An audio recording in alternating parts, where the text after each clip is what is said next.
Bonjour et bienvenue à Génération P! J'espère que ça va bien. Moi, de mon bord, ça va numéro 1. Aujourd'hui, j'ai deux invités.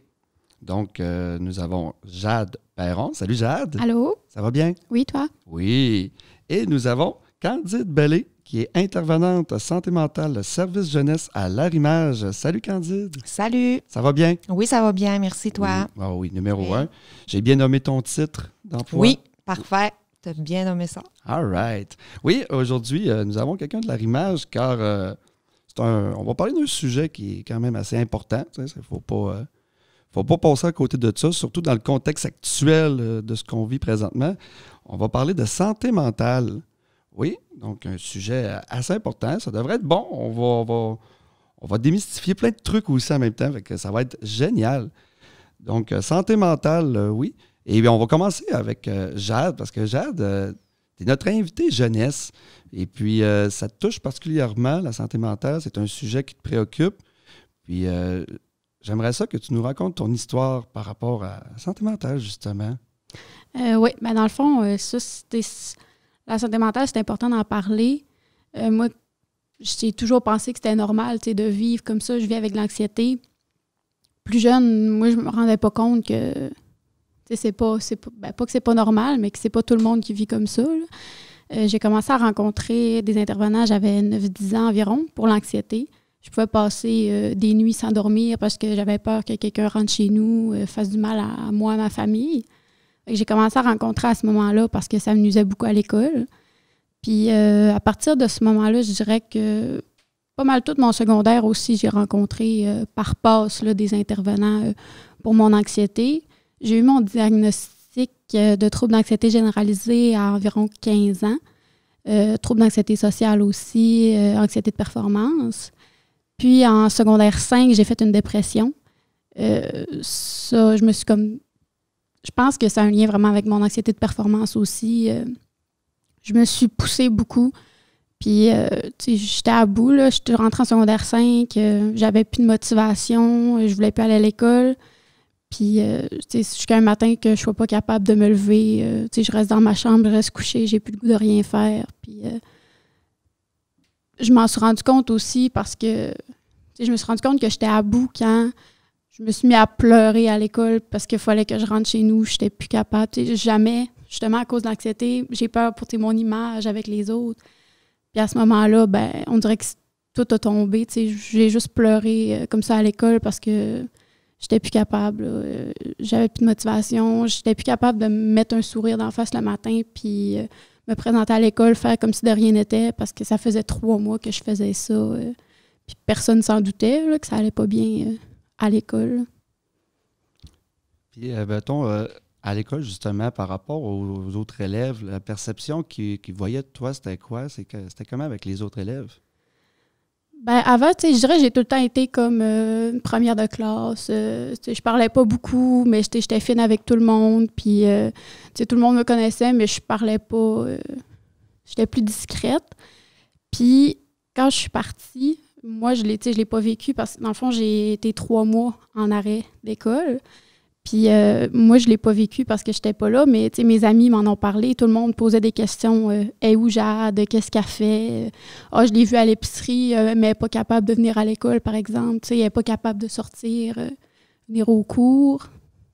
Quand je suis revenue, je dirais que c'était pas un jugement, mais comme le monde ne comprenait pas. Ils ne savaient pas ce que j'avais, puis moi, j'avais comme des permissions un peu, des examens que je faisais pas, des cours que j'étais exemptée. Puis le monde ne comprenait pas. Tout le monde était comme pourquoi elle a le droit de faire ça, elle est en vacances, des trucs comme ça. Fait que, je ne dirais pas que c'est un jugement, mais on manque encore de compréhension face à ça. Là. De ne pas assumer des choses trop vite quand. Ça m'a blessée aussi, c'est sûr. Là, que le monde pense que elle lâche. Là, elle fait ça pour les vacances. Ça fait 3 mois qu'elle n'est pas là. Puis c'est ça. Là. Oui, il y en a qui avaient des jugements faciles, justement. Parce que c'est peut-être parce qu'on n'est comme pas habitué étant jeune, justement, d'être face à ça. Candide, qu'est-ce que tu en penses, toi, de ça? En fait, c'est souvent le cas que la stigmatisation est encore présente. La santé mentale, on pense qu'il y a beaucoup d'ouverture, mais c'est encore présent, la stigmatisation, même chez les jeunes. Puis on en a de la dépression chez les jeunes. On a un jeune sur 10 qui va vivre la dépression au secondaire, puis même pendant les études. Donc, puis parce que on le voit pas physiquement, parce que la blessure, si tu veux, parce que le mal est interne, parce que c'est pas physique, ben les jeunes ont l'impression souvent que c'est soit acté ou c'est soit... Mais c'est présent, c'est là, hein, on le voit, c'est une souffrance. Et si on demandait à Jade si la souffrance était là, puis tu sais, moi, j'aime bien les échelles dans ce temps-là, puis pendant le rétablissement, souvent, ben moi, je demande souvent à la personne, ben sur une échelle de 0 à 10, on en est où présentement? Puis ça parle beaucoup quand on parle d'échelle. Puis si on y avait demandé la journée où elle s'est décidée, tu sais, où elle n'en pouvait plus, puis elle a pleuré à l'école, bien, tu étais où sur cette échelle-là? En souffrance, comment tu te sentais? J'ai l'impression qu'on était proche du 10, tu sais. Et quand elle est revenue à l'école, bien là, j'ai l'impression qu'on n'était pas, tu sais, dans la souffrance, on n'était pas encore dans « je me sens super bien ». Fait que c'est un rétablissement qui est long, c'est un rétablissement qui est à long terme, mais c'est des petits pas. C'est de l'exposition tranquillement, c'est de reprendre ces choses tranquillement, puis c'est pour ça qu'elle est exemptée de quelques affaires. C'est qu'on va reprendre tranquillement nos choses, on va recommencer, mais c'est pas un rétablissement qui se fait d'un coup. C'est quelque chose qu'il faut reprendre c'est quelque chose qu'on va faire, mais c'est comme sur du long terme, si tu veux, mais avec des étapes. Et de l'anxiété, quelqu'un qui va avoir un TAG, un trouble d'anxiété généralisée, ben, elle va apprendre à vivre avec, mais elle va apprendre à vivre avec toute sa vie. Donc, c'est des périodes où elle va aller bien, mais elle sait tout le temps qu'il va falloir qu'elle ait des outils, un coffre à outils bien rempli, puis il va falloir qu'elle soit très vigilante si elle a des stresseurs dans sa vie, s'il y a des moments où elle sait qu'elle va vivre des choses, ben il va falloir qu'elle sorte ses outils, puis qu'elle mette des choses en place pour éviter justement de se retrouver dans une situation où elle va descendre, mettons, elle va descendre un peu plus bas, puis qu'elle va risquer de vivre des états plus dépressifs qu'une autre personne. Donc, il va toujours falloir que Jade soit très sensible à ce qu'elle vit autour d'elle, puis qu'elle ait un coffre bien rempli. C'est vraiment... Ben oui, c'est ça. Tu sais, l'anxiété, ça ne peut pas partir d'un simple non, claquement de doigts. Non, on apprend à vivre avec l'anxiété. Ben oui, ben comme Jade, justement, tu as appris à vivre avec ça, tu as continué tes études. Là, parle-moi après le secondaire, là, comment ça s'est passé? Je dirais qu'à la fin de mon secondaire 5, j'étais soulagée de partir, de me mettre ça en arrière, d'oublier ça. Puis pour moi, j'avais l'impression que le cégep, ça allait être comme une nouvelle vie un peu. Mais je rentrais en sciences humaines. On s'entend que c'est pas mal comme la suite du secondaire. Là. Des cours d'histoire, des cours de français, des cours de maths, tout ça. Puis ça a été dur pour ma motivation aussi parce que justement, j'avais pas trouvé quelque chose qui me motivait, qui m'intéressait, quelque chose que j'avais envie de me lever le matin, d'aller à l'école, d'aller apprendre. Fait que à ma deuxième session en sciences humaines, j'ai lâché, je l'ai pas complétée. Je suis allée travailler à temps plein. Puis là, je me suis inscrite en éducation spécialisée. Après ça, j'ai commencé à l'automne. Puis tu sais, là, je le vois que j'ai trouvé justement ce qui me motivait, ce qui m'intéressait. Mes cours, j'aime ça. J'ai le goût de travailler, puis j'ai hâte aussi. Là. Que je dirais que c'est ça qui m'a motivé le plus, c'est de trouver quelque chose que j'aimais, puis d'avoir comme... de voir un peu mon avenir, qu'est-ce que ça pourrait être. Là. Ben c'est ça, justement, tu t'habitues. C'est un gros travail sur soi-même, je veux pas aussi. Là. Mais qu'est-ce qui pourrait causer l'anxiété? Est-ce que ça décolle de même? En fait, les causes de l'anxiété, il y a quelques facteurs. Il y a des facteurs qui sont prédisposants, des facteurs qui font en sorte qu'ils sont biologiques, qui vont faire en sorte que tu as une vulnérabilité à avoir un trouble anxieux dans la vie, à vivre de l'anxiété. Il y a des facteurs environnementaux autour de toi qui peuvent faire en sorte que c'est soit l'environnement dans lequel tu vas vivre, au niveau socio-économique, au niveau de la société, au niveau de plein de choses qui vont faire en sorte que tu vas peut-être plus développer. S'il y a dans ta famille si tu es élevé par des parents qui vivent de l'anxiété, eux, ben veut pas, tu as plus tendance, mais c'est pas automatique si tu as un parent anxieux qui va avoir un enfant anxieux. Ça dépend aussi de la vulnérabilité du jeune aussi. Faut pas que quand on dit « Oh mon Dieu, mon enfant anxieux, c'est parce que c'est moi ». Non, c'est pas automatique. Puis on peut pas dire que chaque enfant anxieux, c'est le parent qui est coupable là-dedans. C'est pas vrai. Il y a aussi la capacité d'adaptation de l'enfant aussi. Quand on a une bonne capacité d'adaptation dans la vie, on a moins de chances de vivre de l'anxiété. Il y a aussi au niveau des neurotransmetteurs. Des fois, il y a un problème au niveau des neurotransmetteurs, ce qui est encore biologique, que ça peut être aussi une cause au niveau des troubles anxieux. Il y a aussi dans les facteurs prédisposants, si on vit dans notre vie sur du long terme, quelque chose, un genre d'élément stresseur, un genre d'événement qui est stresseur, sur du long terme, ça peut contribuer à développer de l'anxiété ou un stress qui est très long dans le temps. Exemple, une pandémie. Ça peut faire en sorte que quelqu'un qui ne vit jamais d'anxiété peut, à un moment donné, quand c'est quelque chose comme ça, qui est un événement pour lui qui est stresseur, bien, ça peut finir par faire développer de l'anxiété. Et aussi, des événements stresseurs, coup sur coup, dans une vie, peut, à un moment donné, aussi faire développer. Et des facteurs de maintien. C'est-à-dire, si on est devant un événement qui est stresseur et qu'on développe des facteurs de maintien, comme de l'évitement, aussi s'assurer de garantie. Genre, c'est quelqu'un qui est stressé d'aller dans une place où il y a du monde, exemple, faire l'épicerie, puis qui s'assure de toujours y aller avec quelqu'un ou qui s'assure que quelqu'un fait son épicerie à sa place, bien ça, on appelle ça des facteurs de maintien. Donc ça va faire en sorte qu'on va maintenir notre anxiété et qu'on va rester dans cette anxiété-là. Donc ça, c'est en gros les causes. La plupart on a fait pas mal le tour des causes de l'anxiété. Mais en fait, il faut aussi se dire que de l'anxiété, c'est normal. De l'anxiété dans la vie, on en vit tous. Et c'est normal d'en vivre parce que ça développe nos capacités d'adaptation.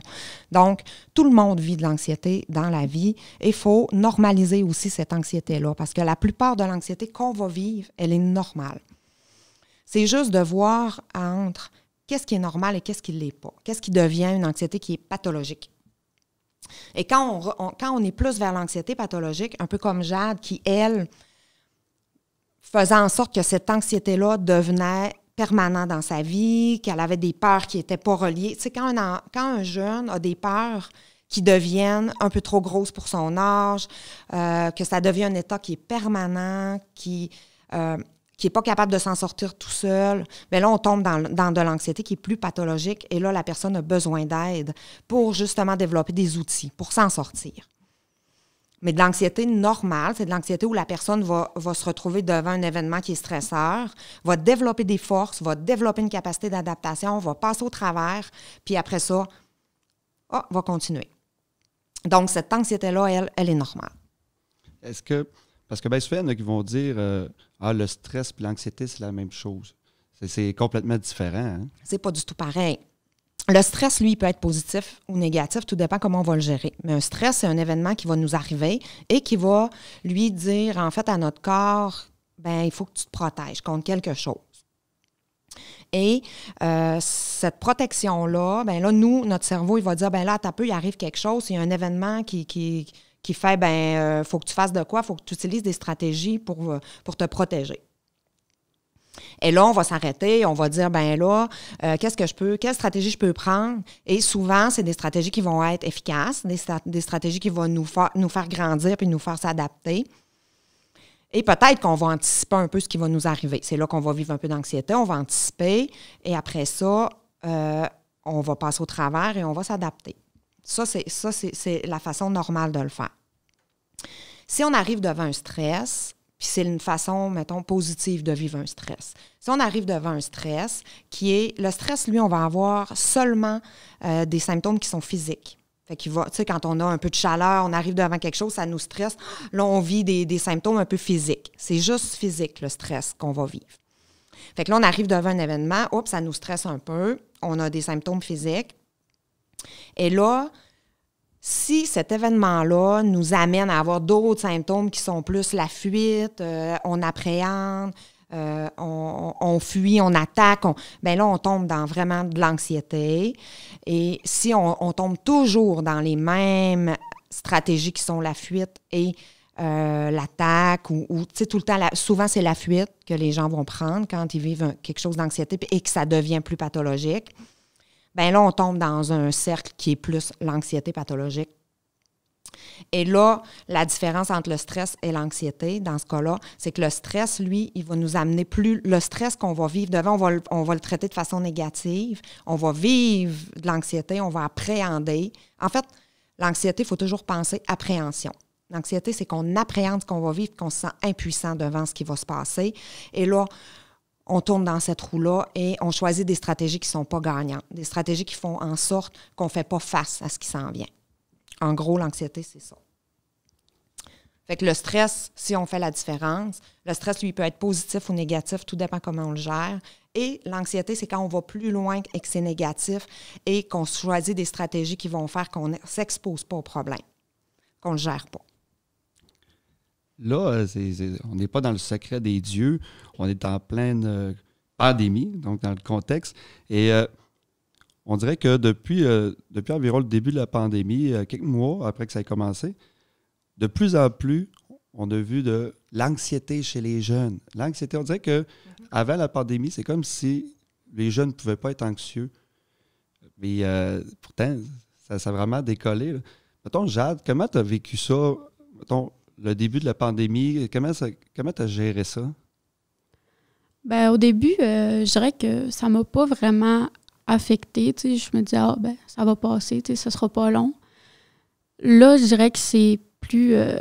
on dirait que l'avenir est comme moins certain, je dirais. Fait que ça, justement, l'anxiété, l'appréhension, tout ça, j'essaie de voir ça va finir quand, je vais faire quoi avec l'école, après l'école aussi le travail. On dirait qu'on ne sait pas ce que ça va amener. Tout est incertain. Fait que ça crée vraiment une grosse anxiété aussi. Puis je dirais que un des gros facteurs de protection que j'ai eu, c'était les gens que j'ai autour de moi. Ma famille, mes amis, j'ai tout le temps été bien entourée, puis j'ai tout le temps pu parler avec eux si j'avais quelque chose. Les voir, ça me fait du bien aussi. Là, mes amis, je peux plus les voir. Mettons, je suis aux études à Jonquière, je vois presque personne. Ça, je dirais que ça m'a affecté beaucoup aussi. Tu es plus tout seul, tu es dans ta bulle, tu as le temps de penser en masse. Là, fait que c'est ça, les appréhensions, ils viennent plus facilement.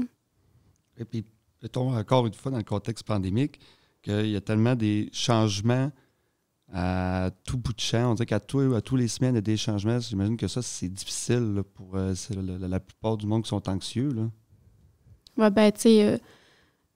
j'ai une moins bonne capacité d'adaptation. Fait que, mettons, l'école, on est en cours en ligne. Dans le temps d'une fin de semaine, on revient en présentiel. Ça m'a amené un stress. C'est de l'imprévu. J'ai pas le temps d'assimiler l'information puis de me préparer. Fait que ça m'a amené vraiment un stress aussi. De me dire, tu retournes à Jonquière, tu es tout seul, puis tu t'organises. Là. J'ai été ici avec ma famille pendant comme une couple de mois, puis là, d'un coup, il faut que j'y retourne, puis je suis comme séparée de tout ce que j'avais en pas de temps. Là, fait que, c'est ça.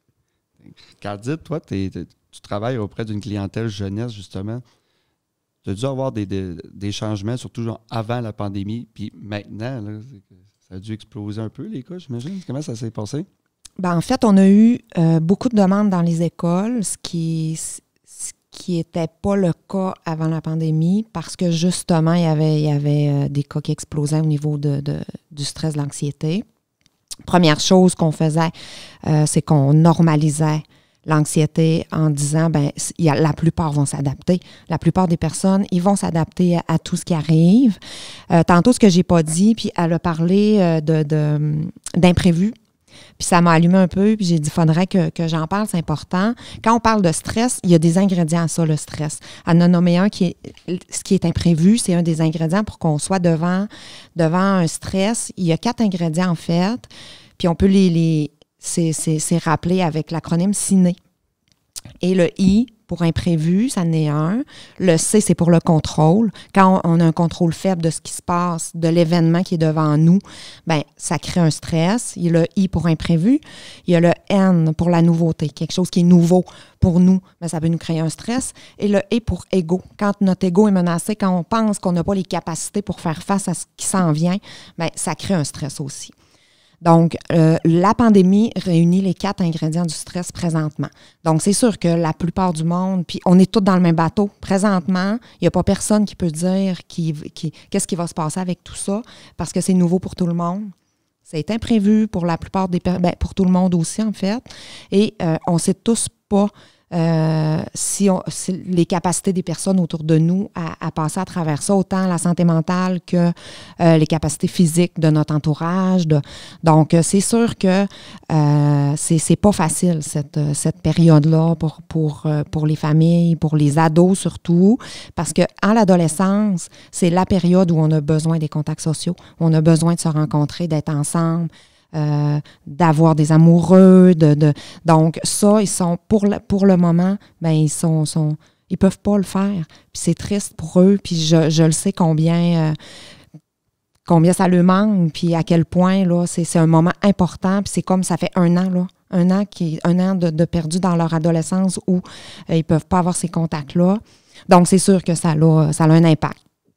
Ça a un impact sur le développement.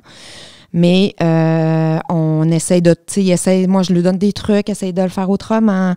Dans votre petite bulle, il y a sûrement des personnes avec lesquelles vous pouvez quand même avoir des petits contacts, utiliser les médias sociaux, autant que les médias sociaux peuvent être des fois mauvais pour quelques petites affaires, ben là, là, ils nous servent, les médias sociaux, là, pour les contacts, donc, on essaye le plus possible de trouver des alternatives à ce manque de contact physique-là, de ce manque de tu sais, juste des meilleurs amis serrés dans leurs bras, là, ça manque. Même pour nous, ça nous manque, là, les contacts. Donc, c'est sûr qu'il y a des manques, là, au niveau de l'apprentissage, au niveau même de l'adolescence, puis même les petits, tu sais, ça fait partie ça fait partie de l'apprentissage. Ben oui, c'est ça. Puis exactement, prendre quelqu'un dans nos bras, le réconfort. Ouais. On a besoin de ça. On a besoin même d'une petite tape dans le dos. Ouais. On a besoin de ça, de la chaleur humaine. Même nous, au niveau de l'intervention, des fois, là, avec nos jeunes, un petit, tu sais, petite tape dans le dos, un petit, tu sais, faut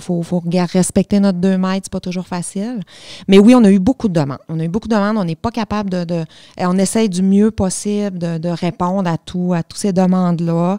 On a fait des petites capsules pour les écoles. On a essayé de répondre le plus possible pour démêler tout ça avec eux, leur donner. Mais ce qu'on essaye le plus possible, c'est de leur apprendre à prendre soin d'eux à travers tout ça. Ce qui est très important ces temps-ci, là, c'est vraiment de prendre soin de soi. Autant les adultes que les ados. Puis c'est ce qu'on leur montre là, à essayer là, de prendre soin d'eux le plus possible pendant cette période-là. Admettons que je ne connais pas du tout l'anxiété, que c'est comme un nouveau mot pour moi, tout ça de même. Comment on peut reconnaître quelqu'un qui fait de l'anxiété ou qui a un problème? C'est quoi les signes? J'aimerais ça vous entendre parler tous les deux là-dessus, les signes qui nous fait comme faire « Ah! Oh, peut-être que cette personne-là, j'imagine que peut-être pas ronger les ongles, mais il doit sûrement avoir des signes frappeurs là, qui nous fait dire OK. » Ben moi, c'est mettons côté psychologique. Quand je suis en période d'anxiété, je suis plus dans ma tête. Là, ça paraît, je suis dans ma bulle, je parle pas beaucoup, j'ai l'air comme préoccupée, puis ça me tente pas nécessairement d'en parler non plus. Là. Moi-même, des fois, j'ai de la misère à reconnaître. Ah ben là, je suis anxieuse. Genre là, je vis quelque chose. On dirait que ça se passe tout sans que je m'en rende compte. Puis sinon, j'ai beaucoup de signes aussi physiques. Là, je joue sur mes mains, je joue dans mes cheveux. Tout me déconcentre. Là, fait que je dirais que c'est pas mal ça. Je suis plus dans ma bulle. Là, je suis plus discrète. Puis normalement, le monde autour de moi le savent là, que là, je suis plus anxieuse. Je parle pas beaucoup. Puis je laisse le monde faire.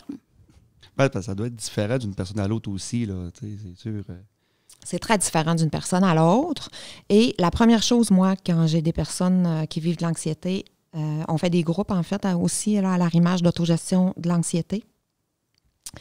Et même dans nos bureaux en individuel, là, la première chose que je leur dis, c'est vraiment que quand on veut gérer l'anxiété puis essayer d'en avoir le moins possible dans notre vie, c'est d'apprendre à se connaître au niveau des signes. On a quatre sphères au niveau des signes, là. C'est au niveau physique, au niveau cognitif, au niveau des émotions, puis au niveau des comportements aussi, où on a des signes qui apparaissent. Et l'important, c'est de reconnaître les signes puis de reconnaître les premiers signes qui arrivent. Parce que plus on va reconnaître les premiers signes qui vont arriver, on va être capable de l'apprendre rapidement et de la redescendre le plus rapidement possible. Parce que plus on la laisse aller, cette anxiété-là, mais plus c'est dur à redescendre.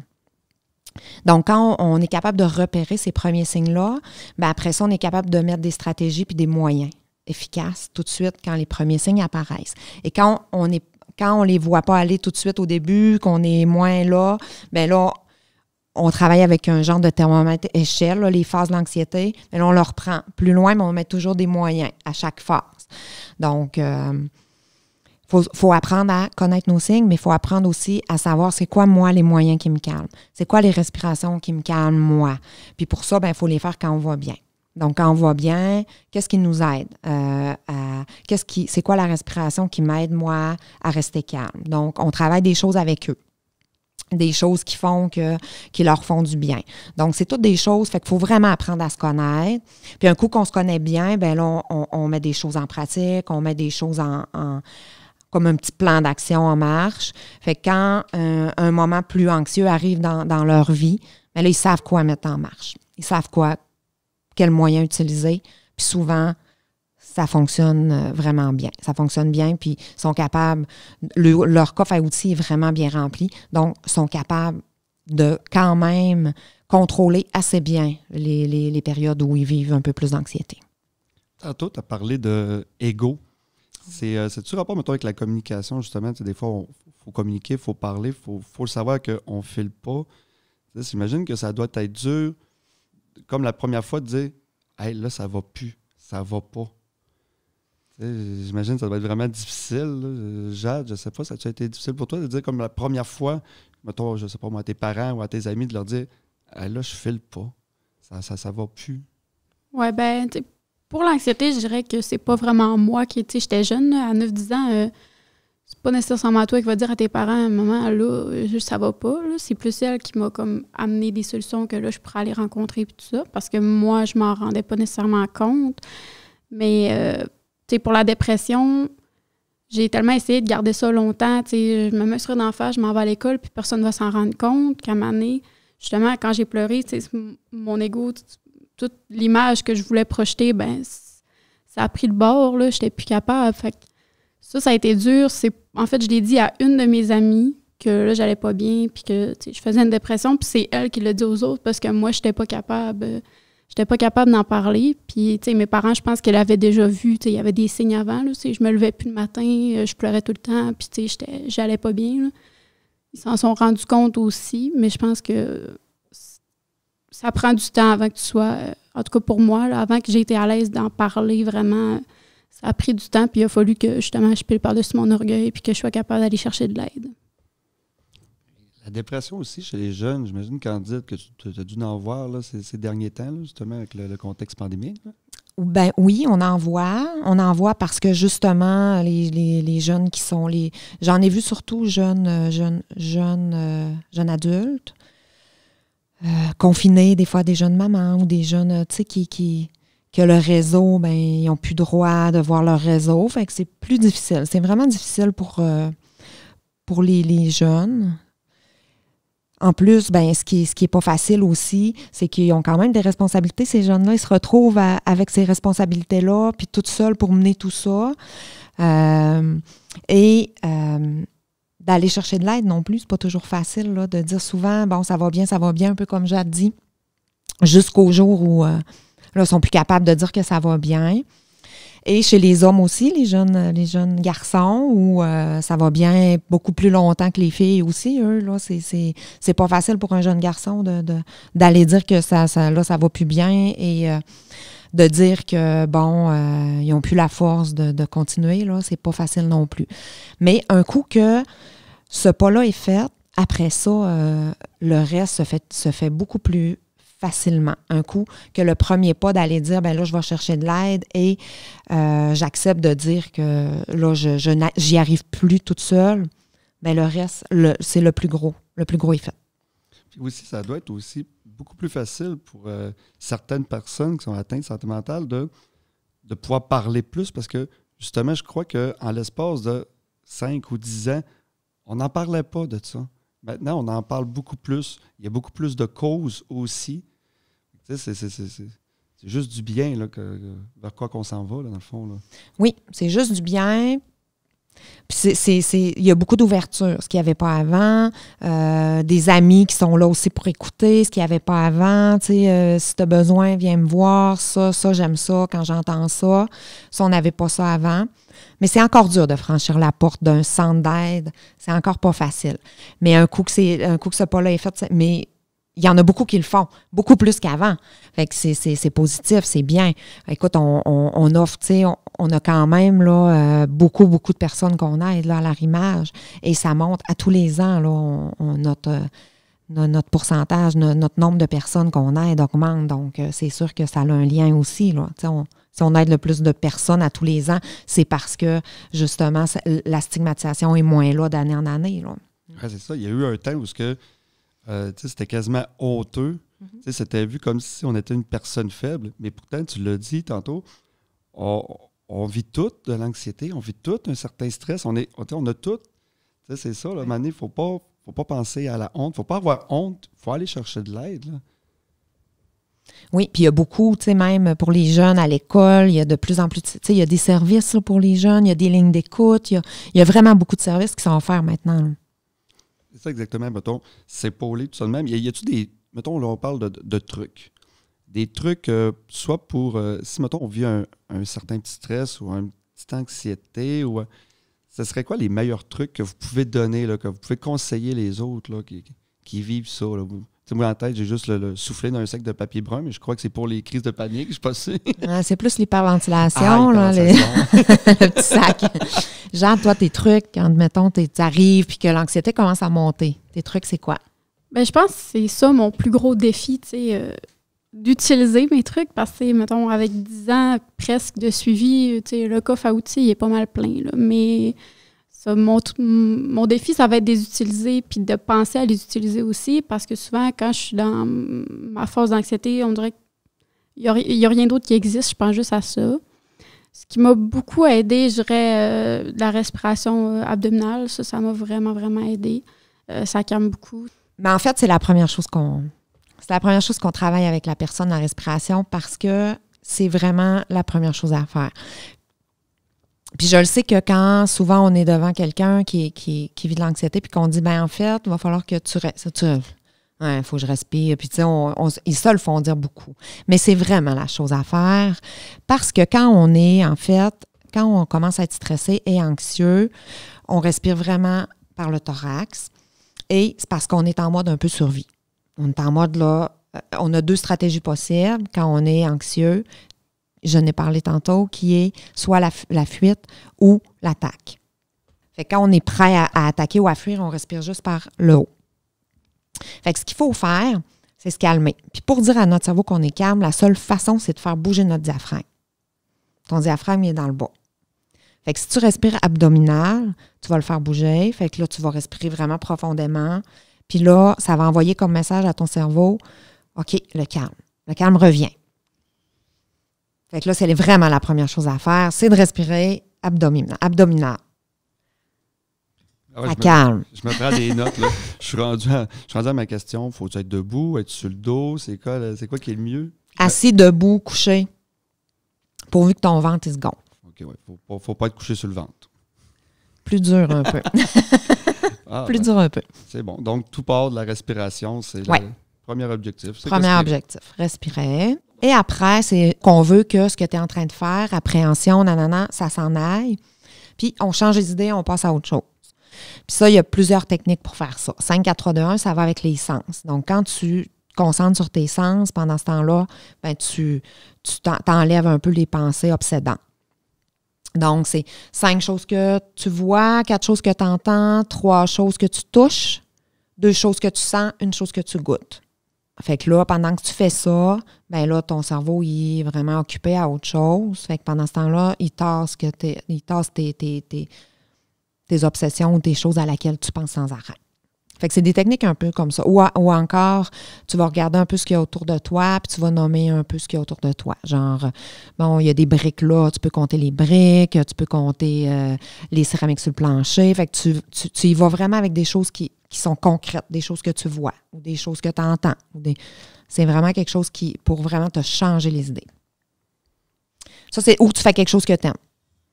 Tu vas courir dehors, tu vas prendre une marche, tu écoutes de la musique, tu vas dessiner, tu fais vraiment quelque chose qui te fait du bien, quelque chose que tu aimes faire. C'est parfait, ça. Checkez-moi bien à soir. Hey, hein? Moi, j'aimerais aussi qu'on parle les mythes. Tu sais, les fameux mythes en santé mentale. Parce que, malheureusement, on vit encore dans un monde où il y a on dirait qu'il y a du monde qui n'aurait jamais sorti de leur vie puis qu'ils ont souvent tendance à dire, mettons qu'un homme vivrait une santé mentale fragile ou qui, justement, vit de la dépression. On dit tout le temps, voyons donc, impossible que tu vis de la dépression. Voyons donc, c'est plus côté les filles, puis ça de même. Tu sais, j'aimerais ça qu'on les démystifie, ces mythes-là. Là.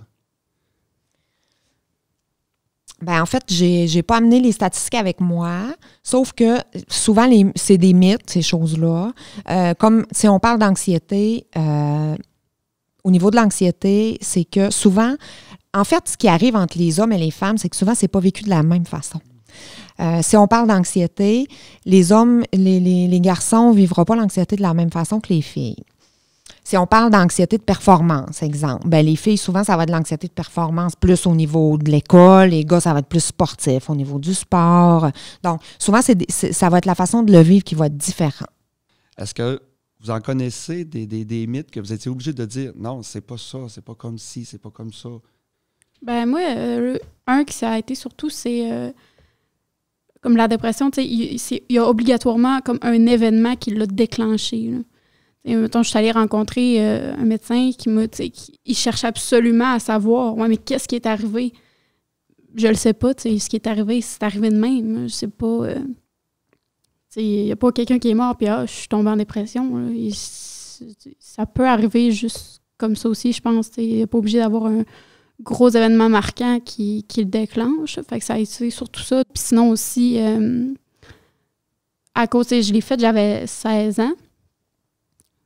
Le monde, surtout, tu sais, des jeunes, sont là, ben, tu sais, ça arrive pas aux jeunes, là, ça. Là, t'es pas assez vieille, mettons, tu sais, pour ça. Puis, ça, c'est fâchant aussi parce que, c'est ça, moi, comme je disais tantôt, les commentaires, je les ai pas reçus directement, mais tu sais, il y en a que j'ai entendu, que mes amis ont entendu, de dire « Hey, où Jade, pourquoi elle vient plus à l'école? Ça y tente pas, là. » Mais tu sais, c'est pas que ça me tente pas. J'aimerais bien mieux me lever le matin, être capable d'aller à l'école puis de voir le monde comme je faisais avant. Là. C'est pas parce que je suis lâche ou c'est quelque chose que je contrôle pas. Puis ces commentaires-là aussi, ça a comme renforcé le sentiment de honte puis tu te sens fait parce que le monde, tu reçois des commentaires que le monde te dit « Ah, ben t'es lâche, ça te tente juste pas, force-toi. » Ben, je pense que la stigmatisation est en train, ça diminue beaucoup, mais il y a encore comme des incompréhensions, puis des jugements qui sont faits trop vite par rapport à ça, puis on s'en rend pas compte, mais ça peut vraiment blesser le monde aussi, puis ça, dans ton processus de guérison, ça aide pas, là.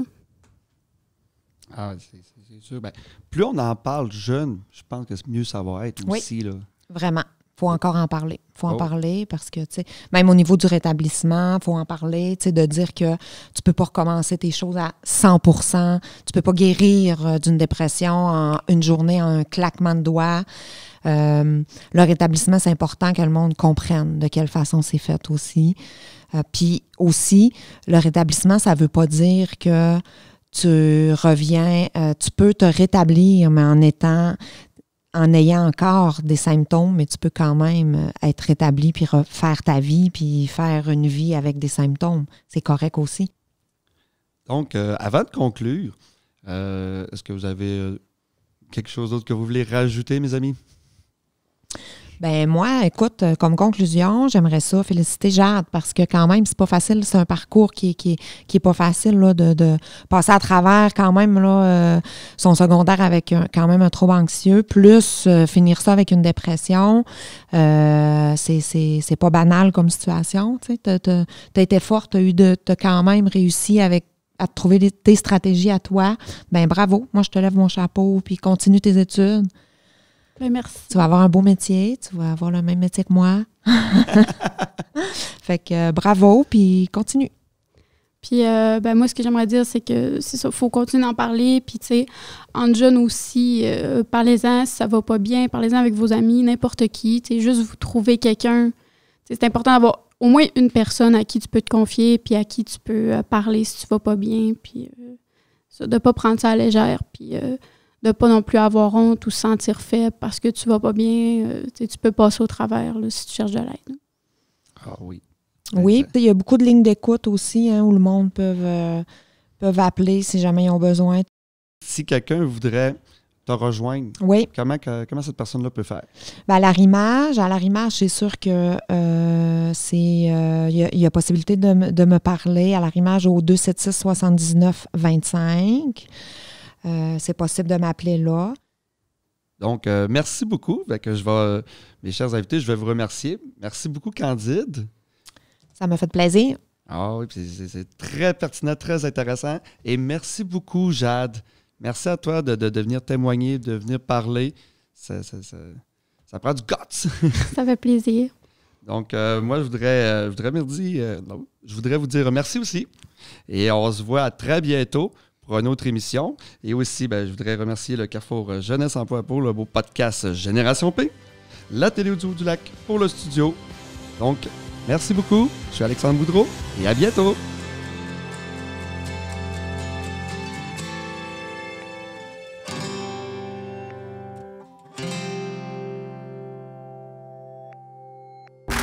Ce balado est produit en collaboration avec la Télédio du Lac.